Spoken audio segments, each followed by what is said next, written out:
Hello बच्चों, तो आज की वीडियो में हम टीयू और एमयू के बीच में रिलेशन पढ़ेंगे। ये बहुत इंपॉर्टेंट टॉपिक है। अगर आपको टीयू और एमयू के बीच रिलेशन पता है तो आप बहुत सारे रिलेशंस लिख सकते हैं, जैसे टीपी एमपी का रिलेशन।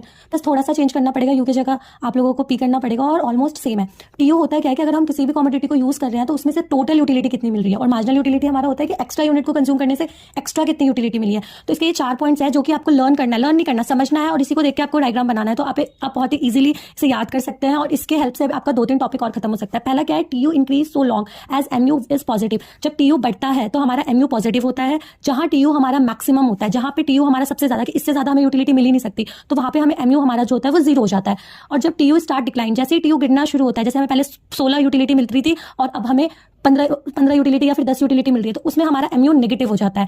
और जब हमारा टीयू इंक्रीज होता है डिक्रीजिंग रेट पे, मतलब बढ़ तो रहा है टीयू बट बहुत ही घटती दर से बढ़ रहा है, तो वहां पे हमारा जो एमयू है वो गिरना शुरू हो जाता है। ये इन दोनों ग्राफ को ध्यान से देखिए। देखो, जब टीयू बढ़ता है तो हमारा एमयू पॉजिटिव होता है, और जहां टीयू हमारा नेगेटिव पहुंचना शुरू करता है तो हमारा एमयू नेगेटिव हो जाता है, 0 हो जाता है। और हमारा टीयू गिरना शुरू होता है तो हमारा एमयू नेगेटिव हो जाता है। Thank you.